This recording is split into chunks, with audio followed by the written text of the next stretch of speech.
How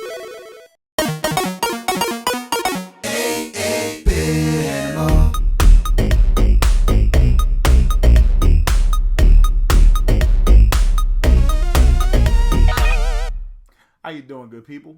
This is the 8-Bit Animal, and today we have the distinct honor of talking about what is probably the best thing ever published by LJN.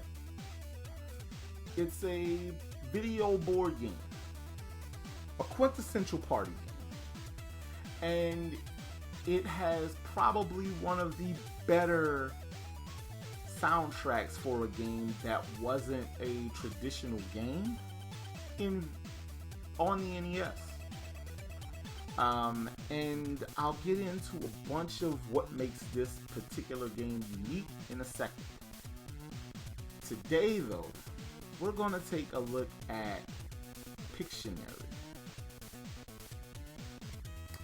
Now, in Pictionary, what makes this game different from stuff like Anticipation or Win, Lose, or Draw, Classic Concentration, other video board game type situations, is the inclusion of mini games.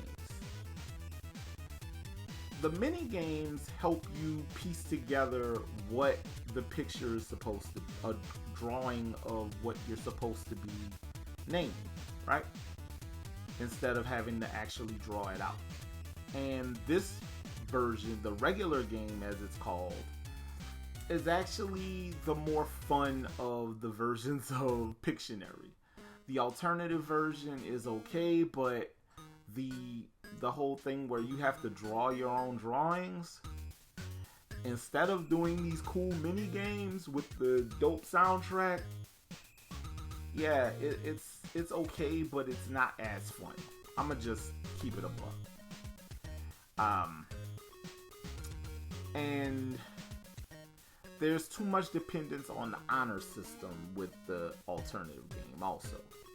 So basically what you do is you have a timer in the regular game, and there's different mini games, and the different mini games, one of which you have to collect these boxes on one side of the screen and walk them over to the other side while avoiding these bugs or whatever they are that can hit the boxes and get rid of them.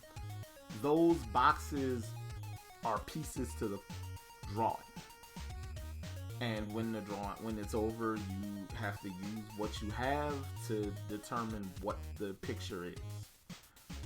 Same with the there's another game where it's kind of like Space Invaders, where you get rid of these little squares, and the little squares are parts of the picture. And finally, the one that's kind of disturbing, you are these two guys with the little thing to catch people falling from windows in a burning building. And you can, if you catch them, they bounce over and become part of the picture. You don't catch them, they just fall.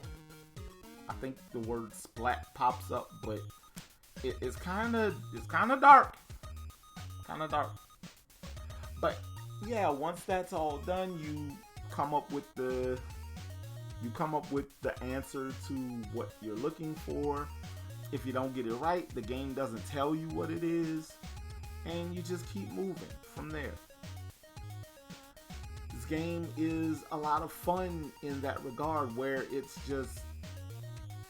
takes something that is fun in groups and it makes the single player experience as fun as it would be in a group experience. Because even without having to actually draw the picture, which you can do in the alternative game, it's a lot of fun. Now, there's also an interesting little bit of tech in this game that keeps you from using profanity in the game. With team names and with guesses for the word. Because let's be real, if they were going to put some kind of dirty words in it, some profanity in the game, we probably would have Yeah, that probably would have been fought against by Nintendo, right? Standards and practices, seal of quality, and all that.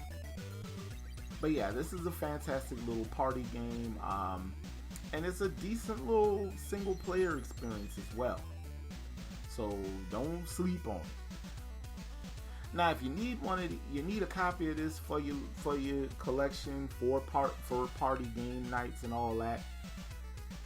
I saw a copy go for as low as a penny. I think that was somebody was just playing around, but on average, an actual price probably $3 to $5 for a low end price. Um, Typically about $15 for a loose cart, but it's definitely worth it because a good party game is timeless, and this is a good party game. It's a lot of fun, and yeah, you can just get a bunch of people together and just play a good old round of Pictionary on the NES. It's a lot of fun. This has been the 8-Bit Animal, and I'll catch you beautiful people tomorrow.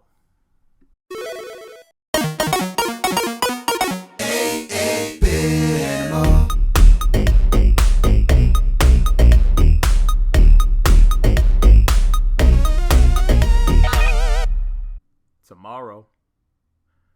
Is this a really good game? Yes. Is it a Castlevania ripoff? Yes. Is it related in any way, shape, or form to that Dio song? Absolutely not.